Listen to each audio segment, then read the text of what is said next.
Jason Chandler's life seemed like the picture of success.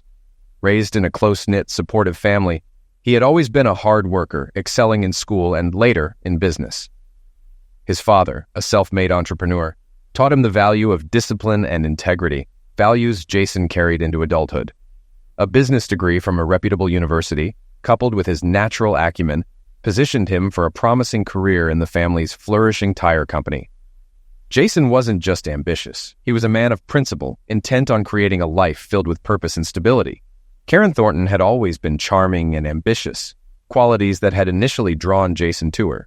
She came from a modest background, but had grand aspirations. Her determination to rise above her circumstances fueled her drive, both in her career and personal life. By the time she met Jason at university, Karen had already mapped out her path to success, with real estate as her chosen field. She and Jason quickly became inseparable, their shared drive for achievement seemingly the perfect foundation for a life together. Their relationship blossomed, leading to a whirlwind romance that culminated in marriage. They bought their first home, a modest but comfortable house, within 2 years of graduating. Karen quickly established herself as a rising star in real estate, while Jason managed the accounting department of his father's business. Together, they epitomized the power couple, blending their professional successes with an apparent devotion to one another. Over time, cracks began to appear in their seemingly perfect life. Karen's growing success in real estate introduced her to a high-paced, glamorous world that often pulled her away from Jason. Her long work hours, coupled with late-night client meetings, began creating distance in their relationship. Despite Jason's attempts to bridge the gap, their once solid bond began to erode, setting the stage for the turmoil to come. Jason Chandler reclined on the sofa, engrossed in his phone, when a call from his wife interrupted him. Karen's trembling voice instantly filled him with dread. Just hours earlier, a private investigator had revealed unsettling news. Karen and a man she had secretly been seeing were boarding a flight to Honolulu for a week-long getaway. The betrayal stung deeply, adding another layer of deceit to the mounting web of lies that had slowly unraveled their marriage. Jason couldn't shake the gnawing question of how he had overlooked the signs, even after years spent building a life together. He sighed, took a sip of his coffee, and leaned back in his chair, reflecting on the past decade. Jason and Karen had met 13 years ago in college while studying business. They'd quickly fallen in love, married, and built a life together. Jason had joined his father's successful tire business, eventually taking over the accounting department, while Karen thrived in real estate. They had a nice home, new cars, and seemed to have it all, except for children. Karen had told him her fallopian tubes were tied, and when Jason suggested adoption, she shot it down. Over time, he accepted they would remain childless, but recently things had felt off. Karen began spending more time out with friends, going from occasional happy hours to multiple late nights a week. Jason voiced his concerns, but Karen dismissed them, claiming work stress was to blame. One night, after a particularly late return, smelling of cigarette smoke, he confronted her. She insisted it was just drinks and dancing, but Jason knew something wasn't right.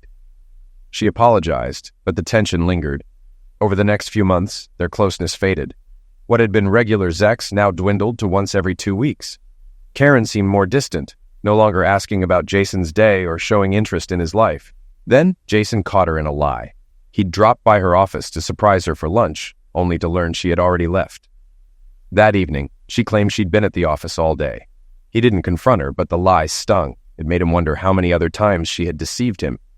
Later, as they lay in bed, Jason confessed his worries about their relationship. Karen reassured him, but the doubt remained. Their connection felt strained, and Jason wasn't sure he could believe her anymore. She promised to show him she still loved him, but he wasn't convinced. That night, they made love, and while Jason felt a bit reassured, something still didn't feel right. Over the next month, things seemed better, but the distance returned. He kept wondering, what's happening to us? The truth began to surface when his old friend Ron Green called, asking to meet. "Sure, I'm up for a beer," Jason said. "What's going on?" "It's hard to explain over the phone," Ron replied urgently, "but it's important." Jason agreed to meet Ron at the bar. That evening, he was surprised to find Karen home early, as she usually stayed out later. At the bar, Ron didn't waste any time. "I saw your wife today while I was jogging," he said, leaning in. Jason looked up, intrigued. "Really?" "Yeah. I didn't know she was into holding hands and kissing clients." Jason frowned. "What are you talking about?" Ron's expression grew serious. I wish I were joking. I saw Karen with some guy on Riverside Drive. They were kissing and all over each other. Jason's heart dropped. No way. Are you sure it was her? Ron asked, showing Jason a photo. It was Karen. Jason stared, stunned. Can you send me that? Ron quickly sent the photo. So what now? Jason was lost for words. I don't know, man. This is way more than I expected. Ron suggested a private investigator. I can hook you up if you want. Do it, Jason replied. I need answers. Afterward, Jason returned home, where Karen was already in the kitchen. You're home early, he said, kissing her. Not complaining, just surprised. She kissed him back, smiling. Where were you? Having a beer with Ron, Jason said. Didn't think you'd be home yet. Everything okay with him? She asked. Not exactly, Jason replied. He found out his friend's wife is cheating. Karen's interest piqued. Really? Yeah, Jason said, trying to gauge her reaction. He saw her kissing a guy today. Karen briefly flinched but quickly recovered. Maybe he's mistaken. Jason stared at her, unsure. I'm just glad I don't have that problem. She relaxed. I'd be devastated if that happened to me. Jason, feeling uneasy, kissed her forehead. I'm glad to hear that. I love you, Jace, she whispered, pulling him close. Jason sensed the tension but chose not to confront her yet. He wasn't ready. So, why are you home so early? He asked, changing the subject. The conference is this weekend, she replied brightly. I thought I'd pack and spend time with you before I leave. Where's the conference this year? Jason asked, feigning casual interest. Las Vegas, she said. At the Westgate Resort. I've heard it's nice. 4 stars, right? Yeah, she smiled. I'm really looking forward to it. But we do get some free time, too. When do you leave? Jason asked, trying to figure out their time together. Friday, right after lunch, she said. Did you win another award this year? Jason asked, knowing how successful she was. I think so, she shrugged. They haven't announced it, but I'm pretty sure. They kissed again, but Jason's mind stayed on edge. Her behavior had been off lately, and he couldn't shake the suspicion that she was hiding something. Why don't I walk you upstairs and congratulate you on another great year? Jason suggested, pushing his doubts aside, for now. She smiled, taking his hand. I was wondering when you'd offer, she teased. That evening they were intimate, but Jason couldn't shake his growing suspicions. Was she planning something while away this weekend? He wondered if the conference would be the turning point. Hey, I've got some time off coming up, Jason said, trying to lighten the mood. Why don't I come with you to Vegas? We could relax and maybe reconnect. Our 10th anniversary is coming up, he added, hoping to salvage something. That sounds fun, Karen replied, but I'll be busy with seminars and work afterward. Jason felt disappointed, but hid it. All right, maybe we can celebrate when you get back. I'll miss you, she smiled. The next morning, Jason contacted Ron for the private investigator's details. After setting up a meeting, he went to meet the investigator before lunch. Good morning, Mr. Chandler, greeted Jerry, the investigator, a middle-aged man with a weathered face. Jason explained his concerns about Karen's Vegas trip. Vegas, huh? Jerry raised an eyebrow. You think she's meeting someone? I'm not sure, Jason admitted. I've got some contacts there, Jerry said. We can keep an eye on her. If you want, we can even plant a camera in her hotel room, but that'll cost extra. I need to know the truth, Jason replied calmly. Jerry handed him a voice-activated recorder. Put it under her car seat. When she drives off, turn it on. We'll handle the rest. Good, Jason said, taking the recorder and a contact number. He paid with money he had saved for a vacation, money now redirected for another purpose. Later, Karen finished packing and Jason helped her with the bags. That's a lot of stuff for a weekend, he remarked, noticing the packed bags. Curious, he opened one and found a container of birth control pills, only 10 left. Wait, didn't she say her tubes were tied? His mind raced. Then he found a mix of business clothes, tiny clubbing dresses, and lacy lingerie. One bikini was so revealing it was only ever seen online. Jason took photos with his phone. Later, he placed the recorder under her car seat and watched her drive away. This could be the last time we're together, he thought. At breakfast the next morning, Karen handed him her room number and promised to call each night. I love you, she said, kissing his cheek. I love you too, Jason replied, his mind elsewhere. He gave her the room number and called Jerry. I'll get to work on it, Jerry assured him. Later, Karen called from the airport. I'll check in once I'm settled. Thanks, Jason replied, his voice strained. "I love you," she said, and he couldn't help but think, "Yeah, I miss you too," lying to my face. But he only said, "I'll miss you too." When he looked up, his father stood in the doorway, concern in his eyes. "You okay, son?" his father asked. Jason sighed.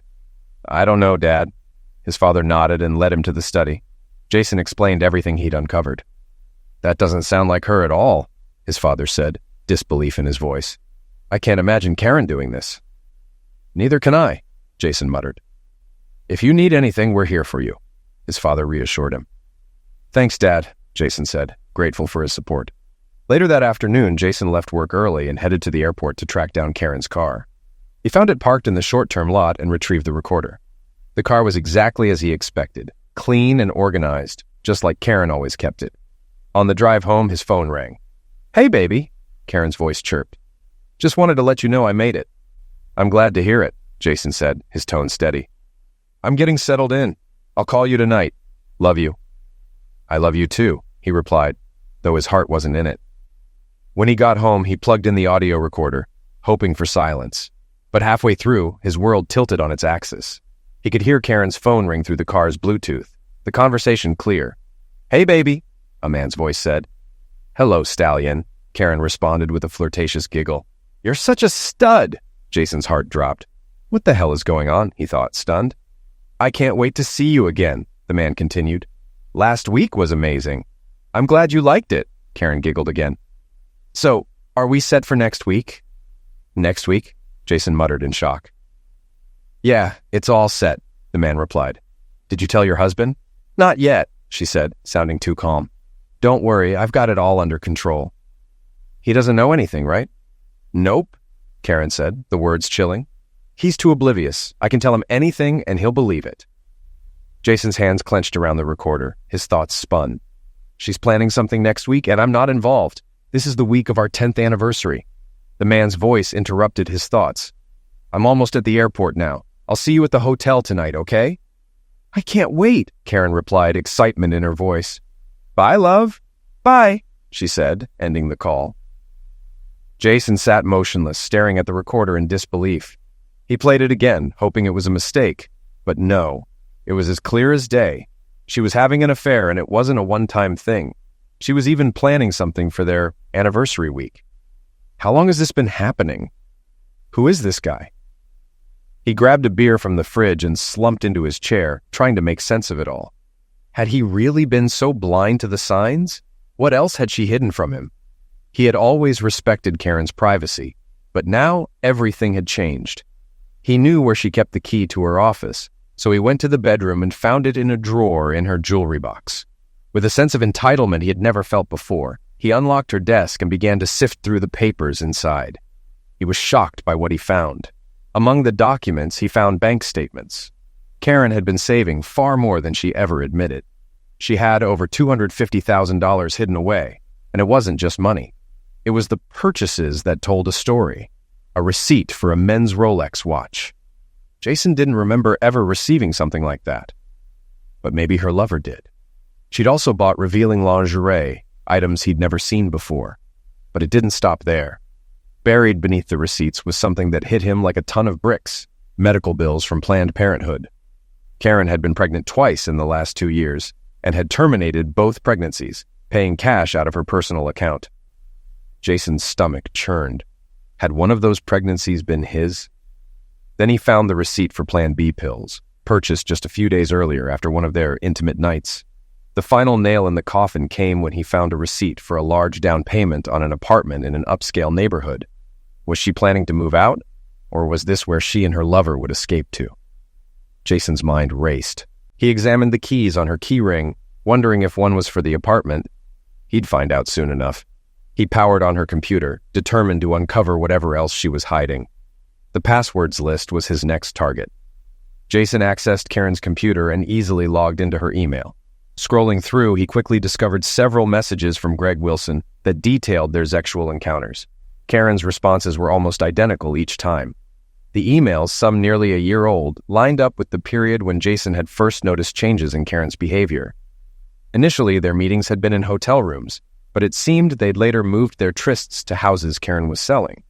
Then Jason found an email from about 6 months ago that gave him a partial answer to a question that had been bothering him. "Did you take care of that little issue?" Greg had asked. "Yes," Karen replied. "I went and had an termination today." "Too bad you didn't keep him," Greg responded. "You could have passed him off as Jason's." "I can't do that," Karen replied. "He thinks I can't have kids. He'd know it wasn't his." Jason's mind raced. He remembered that conversation. It was around the time he'd caught her in a lie. "She's been lying to me for months," he thought, his anger boiling. What a deceitful, manipulative woman. The emails kept coming. At one point, Greg suggested they have sex in Karen's marital bed, but Karen shot down the idea. "I won't do that to Jason," she wrote. Greg persisted. "That idiot doesn't have a clue, does he?"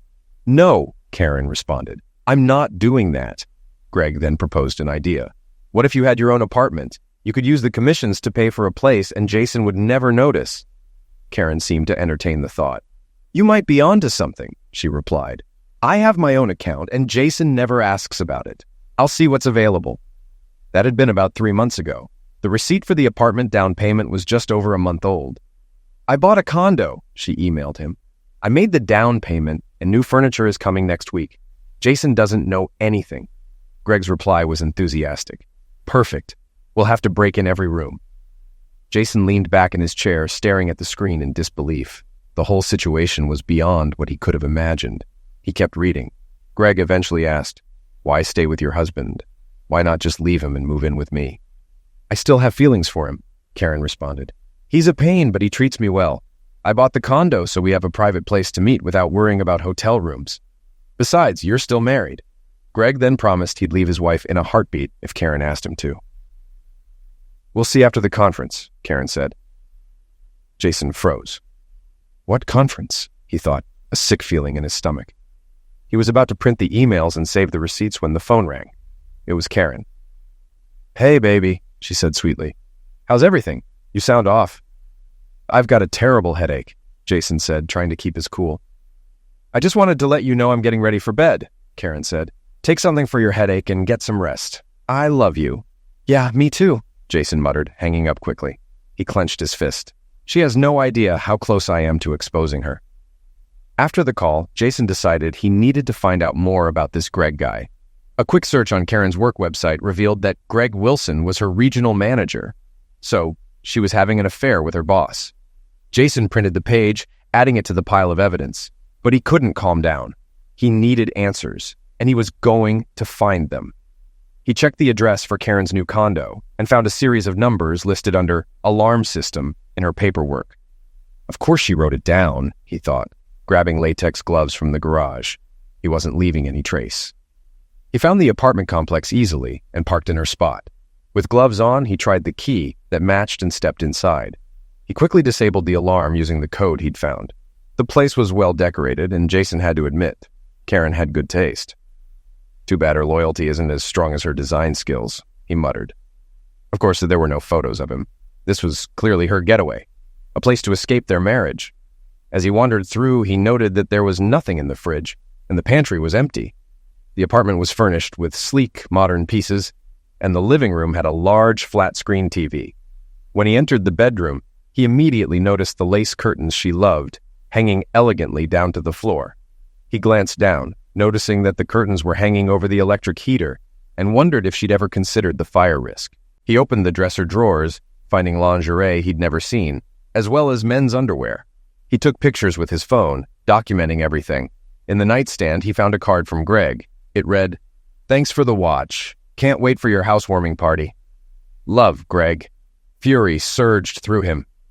He took a few more pictures, including shots of the toothbrushes in the bathroom and the for him and for her towels on the rack. This was a full-fledged affair. In the second bedroom, there was a desk with some utility bills addressed to Karen. Jason photographed them, noting the address. The windows here were also covered with lace curtains, again hanging over the heater, a fire hazard. He also spotted safety issues. A very old smoke detector in the kitchen and none in the bedrooms. He made sure everything was exactly as it had been when he entered. Once he finished, he reactivated the security system, locked the door, and left. He sat in his car for a while, reflecting on what he had just uncovered. Divorce seemed inevitable now. Even if Karen ended things with Greg and sold the condo, he could never trust her again. Financially, he knew men often lost in divorce settlements, but he had an advantage. Karen made far more money than he did, and he hoped that would help him avoid paying alimony. He planned to consult a lawyer before making any moves, hoping the fact that the condo was only in Karen's name would mean he wouldn't have to sell their house or split it. She had already made it clear that she was no longer committed to their marriage when she secretly bought the condo. No kids meant no custody battles, but Jason still wanted to make sure Karen and Greg faced consequences for their betrayal. Jason had ruled out violence. He didn't want to end up in jail. Back at his place, he looked up Gregory Wilson in the phone book, hoping it was the same Greg. After dialing the number, a woman's voice answered. "Wilson Residence," she said. "Is this Mrs. Wilson?" Jason asked. "Yes, it is," she replied. "Who am I speaking with?" he pressed. "My name is Jason Chandler," he said. "Your husband is the regional manager at Acme Real Estate?" Jason asked. "Yes, he is," she answered. "But he's at a conference this weekend and will be visiting other offices next week. You'll need to contact the regional office and leave a message there." "Actually, Mrs. Wilson, I'm hoping to speak with you," Jason said. "Oh?" she responded, sounding surprised. "Yes, ma'am," Jason continued. "I'm afraid I have some bad news. My wife is having an affair with your husband." "Are you sure about that?" she asked, clearly taken aback. "I'm certain," Jason said, "and I can prove it." "Do you have solid evidence?" she inquired. "I can even show you where they meet if you'd like," Jason offered. He could hear her sigh on the other end. "Would tomorrow work?" she asked after a pause. "Sure," Jason replied. "What time is good for you?" "Let's say 1 p.m., she suggested. Jason gave her the address to Karen's apartment and offered clear directions. "I'll see you then," he said, ending the call with a sense of satisfaction. Once the conversation was over, he sat at his desk and made a to-do list. The first item was clear: change the locks. He planned to get that done before meeting Greg's wife. Though he briefly considered getting drunk, he quickly pushed the thought aside. He grabbed a cold slice of pizza instead, using the time to mentally prepare for what lay ahead. Once finished, he climbed the stairs to bed. The next morning, Jason woke up early, headed to the hardware store, and bought everything he needed to change the locks, as well as a copy of the key to the apartment. By noon, the locks were all replaced. After a quick shower, he grabbed his audio recorder and the printed emails from Karen's account. He was ready to meet Greg's wife. Upon arriving at Karen's apartment, he noticed a woman in a Toyota Corolla nearby. He approached the car and knocked on the window. The woman rolled it down and looked at him. "Are you Christy Wilson?" he asked. She nodded. "Yes." "You must be Jason Chandler," she replied. "Yep, that's me," he said, opening the car door for her.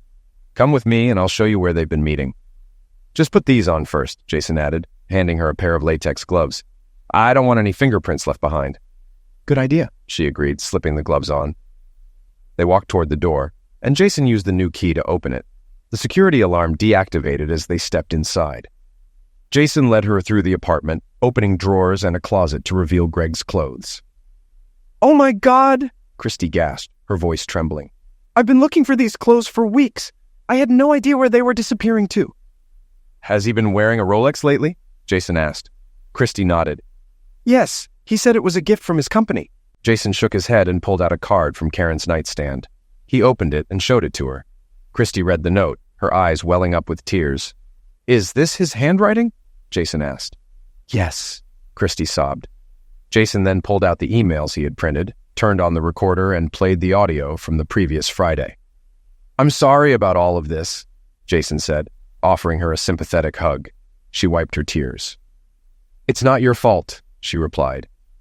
"I've suspected something was going on, but I didn't have any concrete proof." After a while, Christy regained some composure and asked, So what's your plan?" "I'm divorcing her," Jason said bluntly. "Are you?" Christy asked, her voice firm. "Because as soon as I see that fool, I'm throwing him out of the house." Christy suddenly stopped crying and gave him a sly smile. "I've got an idea." "What is it?" Jason asked, intrigued. "They want to live here together, right?" she said. "Why don't we help them out?" Jason frowned, unsure. "What do you mean?" "I mean, why don't we pack up their things and move them in here?"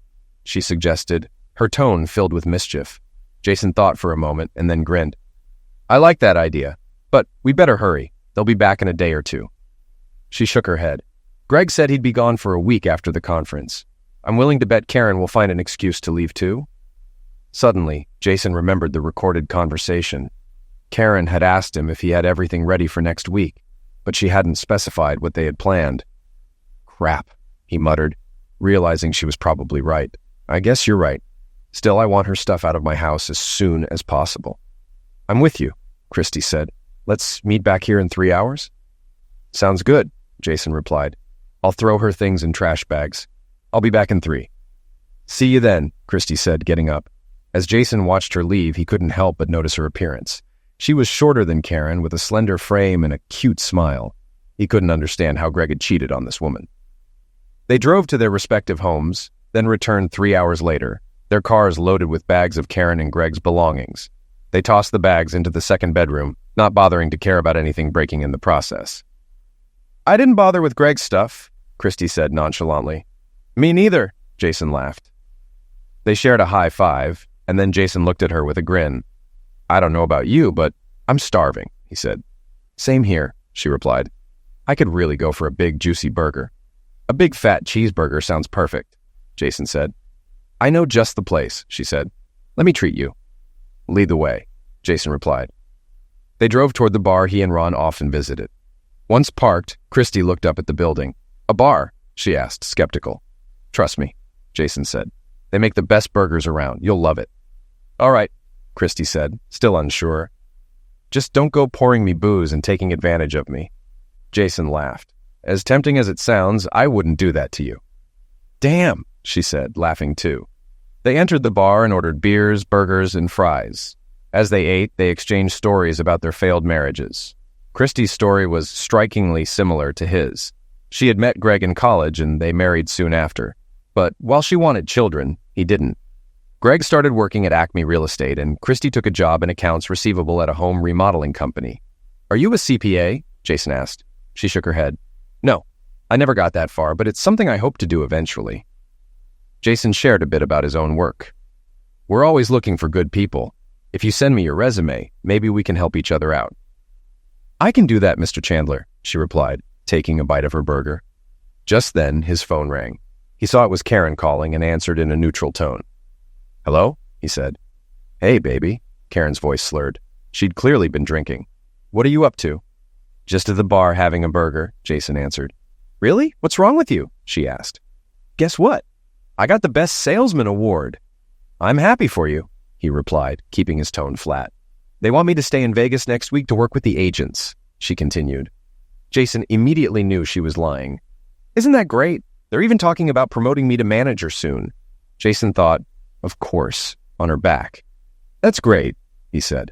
What about our anniversary? It's coming up this Wednesday, she asked. I know, Jason said, but I understand. Maybe we can celebrate next weekend. Don't worry about it, he added. I know how important your work is. I wouldn't want you to miss anything big. What's that supposed to mean? She asked. Nothing, he said, trying to keep it together. It's just that 10 years of marriage doesn't come around every day. But I understand how much your job means to you. Don't worry about it. Yes, my work is important, Karen said. But I thought you'd be happy for me. I'm very happy, Jason said. Go work with your agents. Don't worry about me. I love you, she said. Yeah, me too, he replied coldly. Bye, she added before ending the call. Jason looked over at Christy. So, that's that. Christy shook her head. She really chose Greg over your anniversary, she said, her hand resting on his. Jason fought back tears. A man he barely knew seemed to care more about him than his own wife did. What a witch, he muttered. I'm sorry, Christy said quietly. Thanks, Jason replied, attempting a weak smile. He pulled out Jerry's business card and dialed the private number.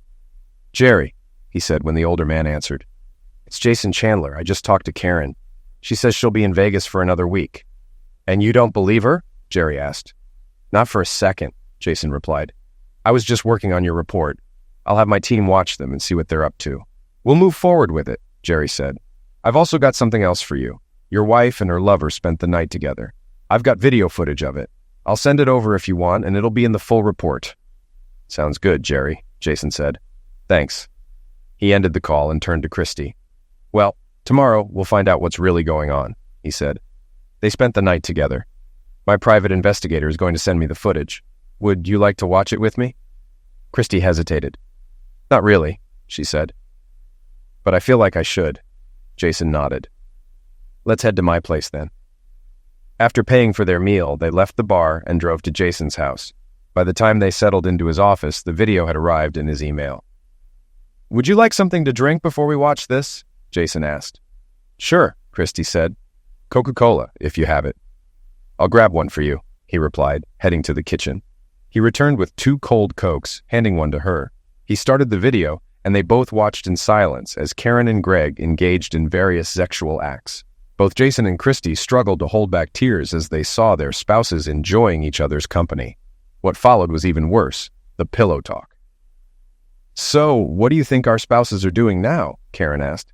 If I know Christy, she's probably watching some boring movie or reading one of her dumb books, Greg said. Yeah, I get what you mean, Karen agreed. I bet Jason's sitting there with his dumb spreadsheets or staring at stock reports, Greg continued. You'd think he was trying to save the world or something. Hell, his dad's company sells tires, for Christ's sake. What's so important about that? So, what are you going to say to that a-hole after the awards banquet tomorrow? Greg asked. I'll just tell him I have to stay in Vegas for a week to cover for the local reps. He'll believe it, Karen said. He'd believe anything I tell him. I could say the moon is made of green cheese, and he'd go along with it. And by the time he figures it out, we'll be on a beach in Hawaii, Greg said, grinning. I can't wait to see you in that new bikini you bought. Christy's face contorted with rage. Hawaii? She screamed. That fool's taking that promiscuous to Hawaii. I'm going to rip his balls off, she turned to Jason. Sorry for calling your wife a promiscuous? You don't have to apologize, Jason said coldly. I would have called her the same thing. They continued watching and Greg's voice came through again. What about your anniversary? Are you just going to blow it off? Hawaii's way more interesting than a night at a steakhouse, Karen said. I'll make it up to him later. Greg looked at her. You're cold, you know that. Karen shrugged. It's just our 10th anniversary. There'll be others. I don't care about that, she added. I need you now. With that, they began again, and Jason shut the video off. I've seen enough, Jason said. Christy nodded, her eyes brimming with tears. More than enough, she whispered. I'm meeting with a divorce lawyer on Monday, Jason said. Do you want to come with me? Do you mind? Christy asked quietly. Not at all, Jason replied. Christy broke down, sobbing uncontrollably. Jason put his arm around her and let her cry on his shoulder, fighting his own emotions. He wanted to cry too, but he held back, comforting her the best he could. Do you mind if I stay here tonight? Christy asked. No, Zex. I just want to be held. Of course you can stay, Jason said. Stay as long as you need. Thank you, she said, her voice breaking. I can't believe I spent all those years with him. I fell for all his lies. I know exactly how you feel, Jason replied. He led her upstairs to the master bedroom and found an old t-shirt for her to wear to bed. Christy took it and went into the bathroom to change. While she was gone, Jason changed into his pajamas, then climbed into bed. Christy emerged from the bathroom wearing the long t-shirt, and Jason almost gasped when he saw her. He'd always thought Karen had nice legs, but Christy's were the thinnest, most graceful legs he'd ever seen. She smiled as she slid under the covers. Something wrong? She asked. Never seen a woman's legs before? None as perfect as yours, Jason replied. Flattery will get you everywhere, sir, she teased, her voice light. He pulled her close, wrapping his arm around her and inhaling the soft scent of her hair. She rested her hand on his chest, pressing herself closer. You're the only woman I've been in bed with for over 10 years, besides my wife, he said, his voice almost a whisper. And you're the only man I've been with, besides my husband, she replied, just as softly. They locked eyes, and for a moment it felt like time had stopped. They drifted to sleep in each other's arms, waking up the next morning tangled together. Good morning, sleepyhead, Christy said, her voice still sleepy. Jason stirred and started to get out of bed to use the bathroom, but she added, You don't have to get up on my account. Good morning, beautiful, he replied, smiling. I'll be right back. After a quick trip to the bathroom, which was harder than usual due to the state of his body, he returned to the kitchen. Christy had already cleaned up and was busy cooking scrambled eggs and bacon. Jason checked the clock. It was 8:30 a.m. He watched her move around in his oversized t-shirt and felt a pang of nostalgia for the mornings when Karen used to make him breakfast. Damn, that smells amazing, he said, his stomach rumbling. Hope you don't mind me making myself at home in your kitchen, she said, glancing over her shoulder at him. "Not at all," Jason replied, feeling strangely comforted. "I can't remember the last time someone made me breakfast." "Karen never cooked for you?" she asked, looking at him with a hint of curiosity. "She did at first," he said. "But after a while she stopped. Said it took too much time and she had to clean up for her clients." "Which?" Christy muttered, the words slipping out before she could stop herself. "I agree," Jason said, his voice dry. Christy plated a generous portion of bacon and eggs and set it in front of Jason. He dove into the meal like he hadn't eaten in days. "Damn, that was good. You cook like this every morning?" he asked, looking up at her. "Whenever I can," Christy replied with a grin. Just then, Jason's phone buzzed, breaking their quiet moment. He glanced at the screen and saw Jerry's name flashing. He picked it up. "Good morning, Jerry," Jason answered. "Working on a Sunday, huh?" Jerry's voice came through, accompanied by a laugh. "More than I'd like," Jason replied. "What's up?" "Just wanted to let you know your wife and her lover boarded their flight out of Las Vegas just before 6 a.m. They had a short layover in Los Angeles, but they're on their way to Honolulu now. They'll land in about 5 hours. I've got all the flight details if you want them." "Yeah, I'll take it," Jason said, his tone cold and controlled. "They're on American Airlines Flight 31, Jerry continued. "I have a contact in Honolulu who will track them when they land." "Thanks, Jerry," Jason said, jotting down the details. He hung up and turned to Christy. "Well, here we go. They're on their way to Hawaii," he said, his voice flat. Meanwhile, Karen was sitting back in her seat on the plane, staring out the window as the landscape below changed. The plane was cruising over the Pacific Ocean. This is it, she thought, a mix of excitement and guilt stirring inside her. She glanced over at Greg, who was already asleep beside her. For a moment, her mind wandered back to her marriage with Jason. She had been married for 10 years, and as she closed her eyes, the weight of what she was doing hit her hard. She thought about all the lies, the secrecy, and the betrayal of a man who had trusted her completely. The guilt gnawed at her for a moment, but then she pushed it aside. This was for me, she reasoned. It had to be. Eventually, no one would know and everything would go back to normal. Jason wouldn't find out. We'd keep going just like before, and someday we'd retire together. Her first lie had been telling Jason she couldn't have children. The truth was, she didn't want them. The thought of motherhood wasn't appealing to her at all, so she made up a story about medical issues. Jason believed her, and eventually, they both agreed not to have kids. She had complications with birth control, tried different methods, but in the end she ended up pregnant twice. The first time she had in termination. She paid for it with her own money, quietly and discreetly. Jason was none the wiser. The second time she got pregnant by Greg. Again she had in termination, and again she paid for it herself. She hoped Jason would never find out about either of them.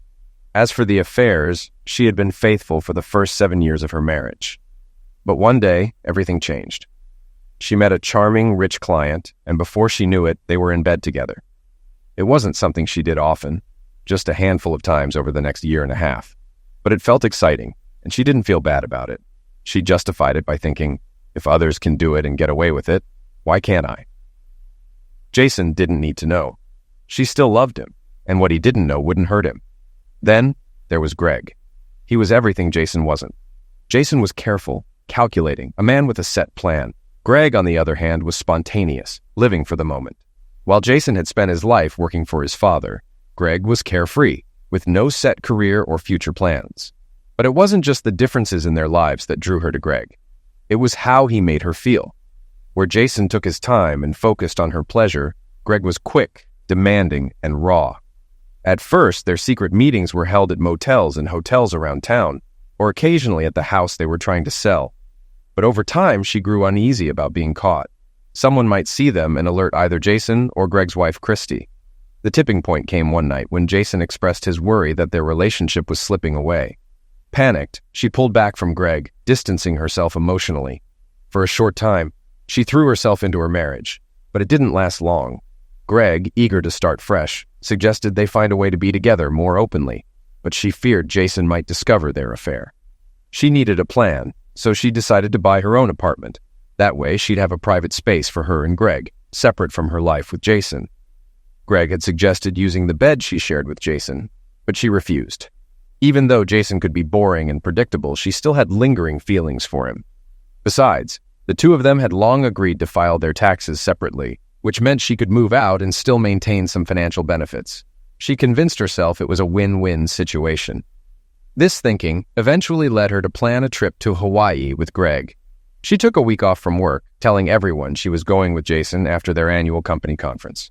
Meanwhile, Greg informed his wife of his own travel plans for the week. Karen, however, lied to Jason, telling him she was heading to Las Vegas. She was confident he wouldn't suspect anything. After all, a few phone calls would cover her tracks. Sure, she'd missed their 10th wedding anniversary, but she promised herself she'd make it up to him when she returned, keeping the secret safe. As the plane soared toward Hawaii, she smiled, thinking about the trip ahead. Greg had bought her a daring bikini for the occasion, one that left little to the imagination. He planned to watch her undress on the beach and even imagined how it might feel to be the center of her attention in that moment. The thought made her feel hot and aroused, and she almost gave in to the temptation to touch herself right then, though she resisted, deciding to wait until later. Checking her phone for any messages or calls, she wasn't surprised to see no texts from Jason. He hated texting and preferred talking on the phone or in person. She chuckled to herself, feeling the plane shake as they hit some turbulence. The nose of the plane dipped and the engine noise changed. Suddenly, she realized something was wrong when she saw the frantic movement of passengers around her. The plane was plummeting. Panic surged through her, and her heart raced. "Oh God," she thought. "This is it. We're going to crash. I'm going to die." Oxygen masks dropped from the ceiling, and the screams of other passengers filled the air. As the flight attendants rushed to prepare everyone for impact, Karen looked at her phone, tears streaming down her face. She made one final decision. Meanwhile, Jason and Christy had just finished breakfast and were cleaning up the kitchen when they sat down to discuss their next steps regarding their cheating spouses. Jason found himself impressed by Christy's practical and methodical approach to the situation. At that moment, he felt closer to her than he had to Karen in months. Just as he returned with a fresh cup of coffee, his phone buzzed with an incoming call. It was Karen. "Hello?" he answered, putting it on speaker. "Jace!" Karen's voice came through, strained and filled with background noise. It sounded like a commotion was happening on her end. "Yeah, Karen, what's going on?" he asked, concern creeping into his voice. Not time. Airplane. Down." Her words were abruptly cut off by static and shouting. Before Jason could process what was happening, the line went dead. He stared at the phone in shock, then tried calling her back. The call went straight to voicemail. "Try Greg," he told Christy, who immediately grabbed her phone and called him. She came back a moment later, shaking her head. "Straight to voicemail," she said. Jason rushed to his home office, where he searched for the airline's number. After a few attempts, he finally reached someone who confirmed that they were investigating reports of a plane going down. He provided the details of both Karen and Greg's flights, leaving his contact information and asking to be notified when more details emerged. He also passed on Christy's information. He quickly checked online, but there was no breaking news yet. They walked back to the living room, where Jason flipped through TV channels, but there was nothing yet. His phone buzzed again, and he was soon greeted by a news report about an American Airlines flight to Honolulu, crashing into the Pacific Ocean. There were no specifics, just confirmation of the tragedy. Christy gasped, her hand flying to her mouth. "Oh, God," she whispered, eyes wide with shock. Jason held her tightly, hoping against hope that Karen had somehow survived. Despite everything she had done, he didn't want her to die. An hour later, Jason's phone rang again, interrupting their silent vigil. He turned off the TV and answered. "Mr. Chandler?" a woman's voice asked. "That's me," he said. "I'm calling to confirm that your wife's flight has crashed," she said, her tone somber. "I don't have any further details right now, but we'll get back to you as soon as we have more information." "Thank you," Jason replied, his voice thick. He ended the call and hugged Christy again, tears welling in his eyes. Moments later, Christy's phone rang, and she received the same confirmation. Soon after, his father called. Jason wasn't surprised. His parents often reached out when a big news story broke. "Hey, Jace," his father said. "Hey, Dad," Jason replied. "How are you doing? I just got back from church," his father continued. "Did you see the news about the plane crash?" "Yeah, I saw it," Jason said. "It's terrible." "By the way, how's Karen doing? Isn't she on her way back from Vegas?" his father asked. Jason swallowed hard, the truth finally sinking in. "She's not doing so well right now, Dad. She was on that plane that crashed." "What?" his father gasped. "What was she doing in Hawaii without you?" "She was with her boyfriend," Jason said, his voice breaking. "Oh my God," his father said, his voice filled with sympathy. "I'm so sorry to hear that, son. Listen, take some time off and deal with all of this. I'll talk to Mike and let him know. If you need anything, just give me a call." "Thanks, Dad," Jason said softly, his mind reeling. Jason ended the call, his emotions swirling. He felt sadness knowing that Karen was likely gone. At the same time, anger burned within him, not just at her for the affair, but also at himself for not standing up to her. Oddly, he wasn't upset by the fact that her pass away meant there would be no divorce, but the realization hit him quickly. He would have to handle all of Karen's final expenses, including the apartment. Damn it, he thought. He turned to Christy, wondering how she would react to everything. What would she do next? A sudden idea popped into his mind, and he walked over to her. "Christy," he said, "how about you sell your place and move in here with me?" She looked up, her eyes red from tears. "Are you serious?" she asked. "Yeah," Jason replied. "I've got an extra room upstairs, and you're going to have a lot to manage over the next few months. Maybe we can help each other through it." She paused, thinking it over. "Why not?" she said finally. "But there's one condition." "What's that?" he asked, puzzled. "You let me sleep with you?" she said softly. Jason blinked in surprise. Everything was moving so quickly, and he wasn't sure if this was the right choice, but then he pushed the doubt aside. "Are you sure?" he asked.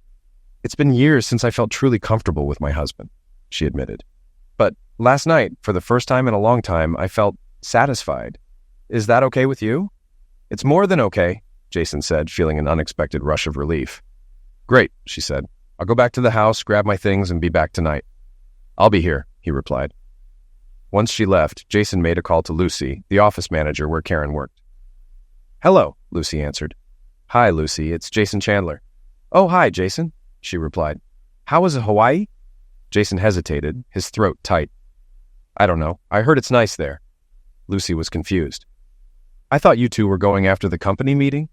"No," Jason corrected. "Karen went to Hawaii, but not with me. She went with Greg." "What?" Lucy exclaimed, clearly stunned. "Yeah," Jason said, "but neither of them made it. The plane they were on went down in the Pacific today. I'm sure you saw it on the news." "Oh my God," Lucy whispered. "Do you know if she—" "I don't think there are any survivors," Jason said flatly. "I'm so sorry," Lucy said, her voice filled with sympathy. "I'll take care of the insurance paperwork. The company carries life insurance on all employees, so I'll need some information from the airline. Can you get that for me?" "Yeah, I'll get what I can," Jason said, his mind elsewhere. "But I have to ask, did you know about Karen and Greg?" Lucy sighed. "I had a feeling something was going on. There were rumors, but we don't really talk about that kind of thing." "I see," Jason muttered. "That's all I needed to know. I'll be in touch." "Thanks for letting me know, Jason. And once again, I'm sorry for your loss," Lucy said before ending the call.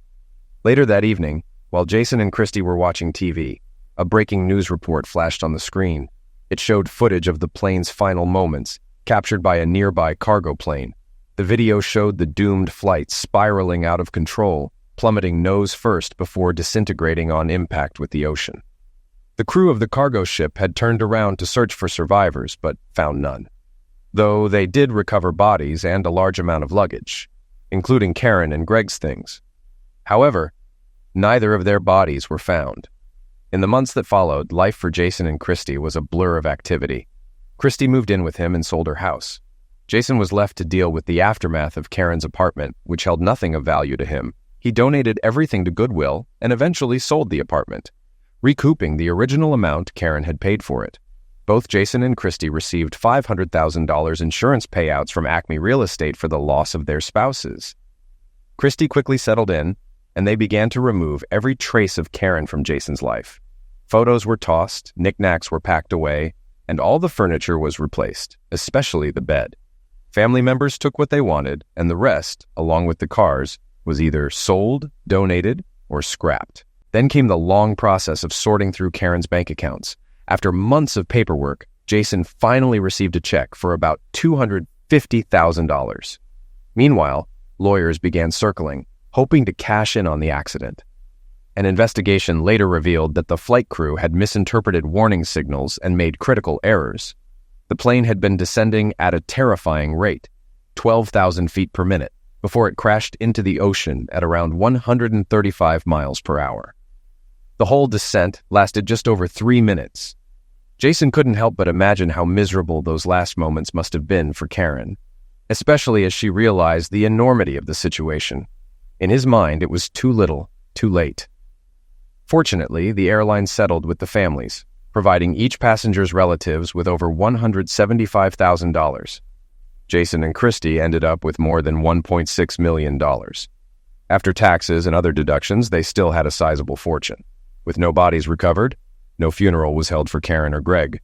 Jason and Christy, however, hosted small memorials for their families. Neither of them shed a tear for their late spouses. 3 months later, Christy left her job and moved in with Jason permanently. By this point, their bond had deepened into a passionate relationship. One evening, while they were out for dinner at a Texas roadhouse, Jason took a deep breath, got down on one knee, and proposed. Christy gasped in joy, and the surrounding diners cheered. "It's about time you made an honest woman of me," she whispered. Jason grinned. "Why?" "Because you're going to be a daddy," she replied. Overcome with emotion, he kissed her passionately. "I love you so much," he murmured. "I love you more," she answered. "Just one favor." "What's that?" he asked, still smiling. "Please don't ask me to fly anywhere," she said with a laugh. Jason chuckled, pulling her close. "Don't worry, honey," he reassured her. "I'm done with flying for a while.